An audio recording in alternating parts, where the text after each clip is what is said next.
Morning to all. आज जो अपने पढ़ेंगे संधारित्र में संचित ऊर्जा। ठीक है, ये वाला जो पार्ट है वो बहुत ही इम्पोर्टेंट है, हर बार एग्ज़ाम में पूछते हैं। तो कोई भी संधारित्र है जिसको अपने कैपेसिटर बोलते हैं, तो उसके अंदर ऊर्जा का मान कैसे ज्ञात कर सकते हैं, ऊर्जा कैसे ज्ञात। तो यहाँ पे ये चित्र में दिया हुआ है कि एक संधारित्र है, कैपेसिटर है।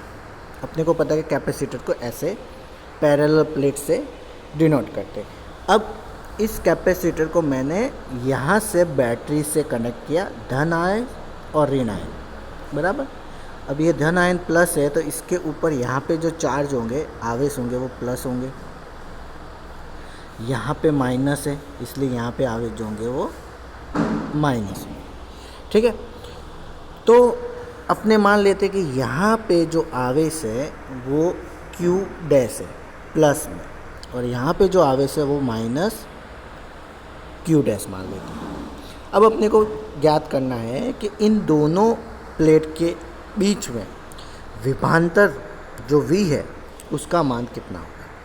ठीक है, तो यहाँ पे इस फिगर में दिया हुआ है कि दो कैपेसिटर है। ठीक है, अब इसके अंदर आवेश प्रवाह करेंगे तो अपने को करंट प्रवाह करेंगे तो I करंट यहाँ से जाएगा, ऐसे I करंट जाएगा और यहाँ पे जाएगा। अब ये देखो धन आवेश है और यहाँ पे ऋण आवेश, तो अपने को पता है कि इसका विद्युत क्षेत्र जो है वो हमेशा धन आवेश से ऋण आवेश की तरफ लगता है। तो धन आवेश से ऋण आवेश की तरफ ये विद्युत क्षेत्र जाएगा, तो इसमें जब आवेश प्लस से माइनस की तरफ जाएगा, क्योंकि आकर्षण बल तो लगेगा ही, तो प्लस से माइनस की तरफ जाएगा तो वो कितना कार्य करेगा उसके बारे में यहाँ पे अपने को पढ़ना है। ठीक है, तो सबसे पहले यहाँ पे देखो विभवांतर ज्ञात करना है, तो अपने को विभवांतर ज्ञात करने का सूत्र अपने को पता ही है, क्योंकि अपने ने धारिता का सूत्र ज्ञात किया ना, C बराबर Q/V। तो V को मैं इस साइड लेके जाऊँ और C को नीचे लेके जाऊँ तो नया सूत्र क्या मिलेगा, नया मिलेगा V equal to Q/C। V equal to Q/C मतलब विभव बराबर हो जाएगा आवेश बटे में आ जाएगा धारिता। तो इस तरह से अपने ने इसके बीच के विभवांतर के सूत्र को बना दिया। तो V बराबर Q/C। तो ये तो नॉर्मल जो अपने संधारित्र का सूत्र है, बट यहाँ पे अपने ने आवेश को क्या माना है, Q डैश, बराबर। तो आवेश को Q डैश माना है तो विद्युत विभव जो है वो अलग होगा। क्यों? क्योंकि यहाँ पे जब धारा प्रवाहित करेंगे तो आवेश एक जगह से दूसरी जगह स्थानांतरित हो रहे, आवेश का मतलब आवेश खर्च हो रहे, तो धीरे धीरे आवेश कम होंगे। तो इसीलिए Q डैश जो है वो जब बैटरी चालू करने पर उसके अंदर आवेश जो होंगे वो Q डैश हो जाएंगे। ठीक है, और बैटरी चालू करने से पहले का जो आवेश होगा वो Q होगा। तो अब यहाँ पे क्या है कि आवेश जो है जब एक जगह से दूसरी जगह जाएगा, एक प्लेट से दूसरे प्लेट में जाएगा, तो उसके विभवांतर का मान जो है वो क्या होगा और फिर किया गया कार्य क्या होगा वो अपने को ज्ञात करना है। तो यहाँ पे सबसे पहले अपने यहाँ पे देख लेते हैं।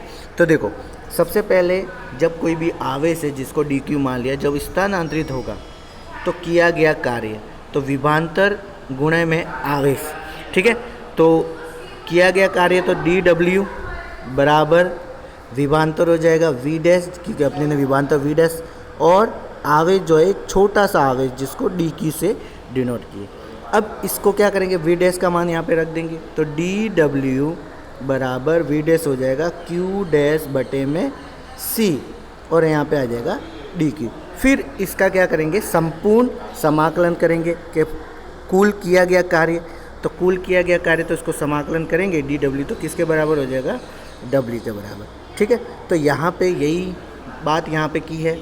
फिर इसमें देखो 1/c, c तो कैपेसिटर होता है, वो तो कांस्टेंट होता है, तो 1/c को कॉमन निकाल दिया, अंदर बचा q डैश dq। फिर इसका अपने क्या करेंगे, समाकलन करेंगे। तो समाकलन जो है वो तुमको पता ही है। अब समाकलन करते हैं कोई भी चीज़ का, तो जैसे कि मान लो कि x का समाकलन करते हैं x dx, तो जैसे समाकलन हटेगा तो क्या आ जाएगा, x ऊपर क्या है 1 है, तो 1 की पावर हो जाएगा 1 और नीचे आ जाएगा 1 + 1। ठीक है। तो इस तरह से यहाँ पे भी देखो q की पावर 1 था तो 1+1, नीचे 1+1 तो q² 2 और इसकी लिमिट रख देंगे। एक बार q की जगह पे कैपिटल Q रखेंगे, दूसरी बार 0 रखेंगे, तो इसको सॉल्व किया तो q² 2c आया। तो ये हो गया कार्य। अब अपने को पता है कि जितना वो कार्य करेगा वो उसके स्थितिज ऊर्जा में रूपांतरित हो जाएगा, मतलब जितना वो कार्य कर रहा है वो स्थितिज ऊर्जा में बदल जाएगा। तो यहाँ पे W जो है वो q² 2c है, तो वही W U के बराबर हो जाएगा। तो क्या हो जाएगा, U बराबर q² 2c। तो पहला सूत्र तो ये बना, ठीक है ना। अब दूसरा सूत्र क्या बना कि अब देखो ये Q की जगह पे मैं CV रख दूँ, क्योंकि रख सकते हैं, अपने को पता है। तो अपने को सूत्र क्या मिला, U बराबर q² 2c। अब यहाँ पे Q इक्वल टू क्या है, Q इक्वल टू है CV। तो Q इक्वल टू CV है तो यहाँ पे रख देंगे Q की जगह पे, तो U बराबर आ जाएगा, Q की जगह पे CV रखेंगे तो c² v² और अपॉन में क्या है 2c, तो c कैंसिल हो गया तो 1/2 CV² आ जाएगा। तो यहाँ पे देखो 1/2 CV²।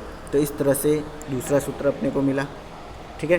तो देखो यहाँ पे 3 सूत्र बनते हैं। एक तो ये बनता है U बराबर q² 2c, दूसरा बनता है U बराबर 1/2 CV², और तीसरा एक और सूत्र है कि यहाँ पे अब देखो अपने को पता था कि Q बराबर CV है। अब मैं इसको ऐसे लिख सकता हूँ C बराबर Q अपॉन में V, C को यहीं रखो और V भाग में चला जाएगा, तो C बराबर QV। अब अपने को जो सूत्र अभी अपने ने सबसे पहले जो सूत्र अभी अपने ने ज्ञात किया कि U बराबर 1/2 CV²। अब C की जगह पे ये वाला मान रख दूँ, C बराबर Q/V। तो यहाँ पे ये मान रखूँ तो U बराबर हो जाएगा 1/2, C की जगह पे आ जाएगा Q/V और यहाँ पे गुणे में आ जाएगा V²। एक V से एक V कट गया तो क्या बचा, U बराबर 1/2 QV। तो यहाँ पे आ गया U बराबर 1/2 QV। मतलब अपने यहाँ पे स्थितिज ऊर्जा के 3 सूत्र यहाँ पे देखने को मिले, ठीक है। अब ये तीनों सूत्र जो है वो तुमको याद रखने, क्योंकि कभी कभार जैसे मान लो आवेश और कैपेसिटर दिया तो पहला वाला सूत्र लगाएंगे। अब जैसे कैपेसिटर और विभवांतर दिया तो दूसरा सूत्र लगाएंगे, और कहीं पे जैसे कि मान लो आवेश और विभव दिया है तो तीसरा सूत्र लगाएंगे। तो तीनों सूत्रों को एक दूसरे में परिवर्तित कर सकते हो। और ये वाला जो टॉपिक है वो बहुत ही इंपॉर्टेंट है एग्ज़ाम पॉइंट ऑफ व्यू, तो तुमको इसको अच्छे से जो है वो प्रिपेयर कर लेना है। फिर इसके बाद में है संधारित्रों का संयोजन, कॉम्बिनेशन ऑफ कैपेसिटर। मतलब 2 या 2 से ज़्यादा जब कोई भी कैपेसिटर होते हैं तो उनको साथ में जोड़ना हो तो कौन से सूत्र से जोड़ सकते हो, और वो कैपेसिटर जो है वो कौन से फॉर्म में अपने उसका मान जो है कुल मान जो है वो ज्ञात कर सकते हैं। तो इसके लिए संधारित्र का संयोजन 2 तरीके से होता है, एक तो होता है श्रेणी क्रम और एक होता है समांतर क्रम या पार्श्व क्रम। अब ये वाला जो मेथड है वो सेम टू सेम जैसे अपने ने 10वीं क्लास में प्रतिरोध में पढ़ा था, ठीक है। प्रतिरोध जो R होता है उसको श्रेणी क्रम में रखते थे, तो श्रेणी क्रम में क्या रखते थे, तो R बराबर R1 + R2 + R3 ऐसे हो जाता। फिर उसी प्रतिरोध को समांतर क्रम में रखते थे तो क्या आता था, 1/R बराबर 1/R1 + 1/R2, इस तरीके से अपने को मान मिलता था। तो वहाँ पे प्रतिरोध था, यहाँ पे कैपेसिटर C है। तो दोनों की जो मेथड है वो सेम ही है, थोड़ा सा फ़र्क है। कितना फ़र्क है उसके बारे में अपने देख लेते हैं। तो सबसे पहले जो है श्रेणी क्रम, ठीक है। तो श्रेणी क्रम में क्या होता है कि कोई भी कैपेसिटर है वो श्रेणी क्रम में, श्रेणी क्रम मतलब एक ही लाइन, जैसे कि यहाँ पे एक कैपेसिटर ज्वाइन किया, फिर इसके आगे एक कैपेसिटर ज्वाइन किया और इसके आगे कैपेसिटर, ये जो क्रम होता है वो श्रेणी क्रम होता है, बराबर। तो इसमें जैसे कि इसको कैपेसिटर मान लिया C1, इसको मान लिया C2, इसको मान लिया C3। अब इन दोनों के बीच में हर एक कैपेसिटर के बीच में विभवांतर का मान जो है वो अलग होगा। तो इसको मान लिया V1, इसको मान लिया V2 और इसको मान लिया V3, बराबर। और इसके अंदर ये पहला वाला जो कैपेसिटर की पहली प्लेट होती है वो हमेशा धनात्मक होती है, तो पहली वाली प्लेट प्लस की होगी और दूसरी वाली जो है वो माइनस की होंगी। तो तीनों कैपेसिटर को जोड़ना हो, तीनों कैपेसिटर को जोड़ के एक सिंगल मान ज्ञात करना हो, मतलब उसको कंबाइन करना हो, ठीक है ना, उसका कुल संधारित्र का मान कितना होगा वो ज्ञात करना है। तो इसके लिए जो है तुमको इसका सूत्र याद रखना है, ठीक है। और वो सूत्र क्या है कि वैसे तो इसका थ्योरी एग्ज़ाम में पूछते नहीं है, इसके रिलेटेड हमेशा सम आते हैं, थ्योरी कभी नहीं आती। तो तुमको क्या करना है कि ये वाला जो टॉपिक है उस टॉपिक के अंदर इन श्रेणी क्रम और समांतर क्रम के सूत्र को देख लेना है, बराबर याद कर लेना है। तो यहाँ पे ज़्यादातर बहुत इजी प्रोसेस है, वो अपने एक बार समझ लेते हैं। देखो अब इसके अंदर क्या होता है कि ये वाला जो अपना डायग्राम है, ठीक है, तो इसके अंदर ध्यान से देखते हैं कि अपने को सूत्र अपने को पता है कि C बराबर होता है Q बटे में V। तो V बराबर क्या हो जाएगा, Q बटे में C। अब यहाँ पे इस फिगर में देखते हैं तो V के कैपेसिटर, हर तीनों कैपेसिटर में विभव का मान अलग अलग है। पहले जो कैपेसिटर है C1 तो उसमें विभव का मान V1 है, दूसरे कैपेसिटर C2 में विभव का मान V2 है, तीसरे कैपेसिटर C3 में विभव का मान V3। लेकिन तीनों में जो आवेश है वो समान है, बराबर। समझ में आ रहा है कि पहला कैपेसिटर C1 है, उसके अंदर विभव V1 उत्पन्न हो रहा है, कैपेसिटर C2 है, उसके अंदर विभव V2 उत्पन्न हो रहा है, कैपेसिटर C3 में विभव V3 उत्पन्न हो रहा है, लेकिन सब में आवेश जो है वो सेम है। तो यहाँ पे देखो प्रथम संधारित्र पहले कैपेसिटर के लिए V1 क्या हो जाएगा, तो अपने को पता है कि इसका सूत्र जो होता है वो V बराबर Q बाई C। तो V1 बराबर क्या हो जाएगा, Q बटे में C1। Q तो कांस्टेंट है, सेम है, तो Q ही आएगा और C1। इसी तरह V2 के लिए क्या आ जाएगा, Q बाई C2, बराबर। फिर इसी तरह V3 के लिए क्या आ जाएगा, V3 के लिए आ जाएगा Q बाई C3, ठीक है। अब इन तीनों को मैं जोड़ देता हूँ, टोटल विभव कितना हुआ। तो टोटल विभव ज्ञात करने के लिए अपने क्या करेंगे, V बराबर V1 plus V2 plus V3। तो इन तीनों को मान रख देते, तीनों के मान यहाँ पे रखे तो क्या आया, Q बटे में C1, Q बटे में C2, Q बटे में C3। अब तीनों में देखो Q कॉमन आ रहा है। अब इसके अंदर देखो ये V का मान जो है, ये जो V का मान है, अब V बराबर अपने को पता है कि Q बटे में C होता है। तो इस V की जगह पे अपने क्या रख देंगे, Q बटे में C। और यहाँ पे V1 की जगह पे क्या आएगा, Q बटे में C1 V2 की जगह पे क्या आएगा, Q बटे में C2 और V3 की जगह पे आएगा Q बटे में C3। अब तीनों में देखो Q कॉमन आ रहा है तो कॉमन Q निकाल देंगे, ठीक है। तो कॉमन Q निकालेंगे तो जैसे मान लो ये कॉमन Q आया और यहाँ पे भी ऊपर Q है, तो Q से Q क्या हो जाएगा, कैंसिल। तो क्या बचेगा, 1/C बराबर 1/C1, 1/C2, 1/C3, इस तरह से। तो मतलब कोई भी संधारित्र को जब श्रेणी क्रम में रखते हैं तो श्रेणी क्रम का कुल मान ज्ञात करने के लिए अपने ये वाला जो सूत्र है वो अपने ज्ञात करेंगे। अब इसमें क्या है कि श्रेणी क्रम में जब प्रतिरोध का मान ज्ञात करते तो वो होता है R बराबर R1 plus R2 plus R3, इस तरह से। लेकिन संधारित्र में प्रतिरोध का मान, संधारित्र के अंदर श्रेणी क्रम में उसका मान होता है 1/C बराबर 1/C1, मतलब उल्टा होता है, ठीक है। तो ये तुमको याद रखना है।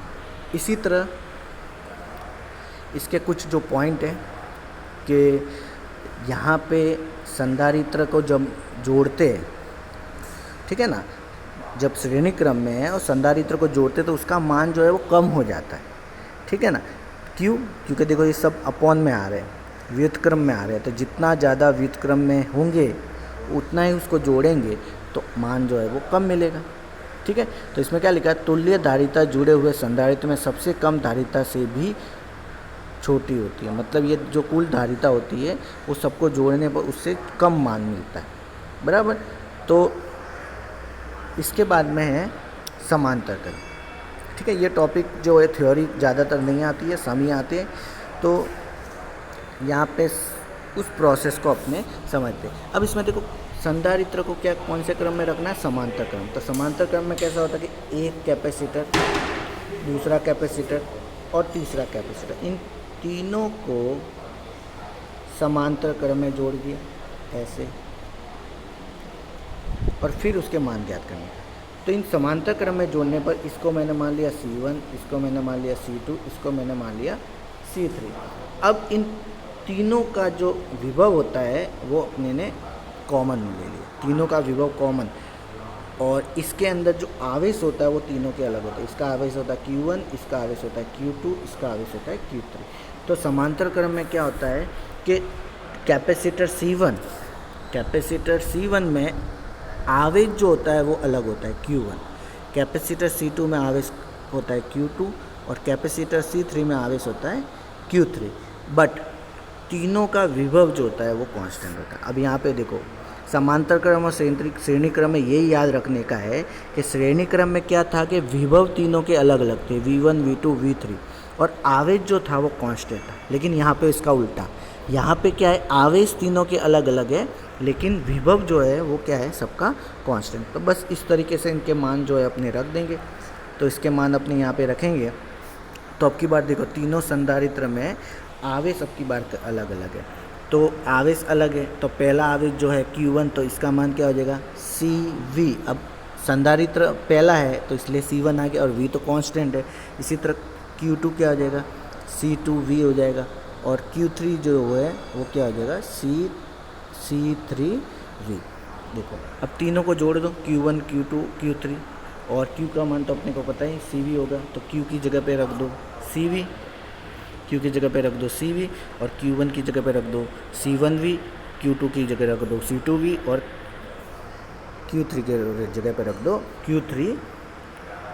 C3V। अब इसमें देखो तीनों में जो है C कॉमन निकाल देंगे, और यहाँ पे CV है, यहाँ पे C1V, C2V और C3, तीनों में V कॉमन आ रहा है, तो यहाँ का V कॉमन और सामने वाले का V जो है वो कट हो जाएगा। तो क्या बचा, C बराबर C1 plus C2 plus C3। तो समांतर क्रम में रखने पर तीनों संधारित्र को जोड़ने पर उसका जो कुल मान होता है वो हमेशा अपने को ज़्यादा मिलता है, बराबर। तो इस तरीके से समांतर क्रम और श्रेणी क्रम में जब संधारित्र को जोड़ते हैं तो इसके C का मान जो है वो अपने को ज्ञात कर सकते हैं इस तरीके से, ठीक है।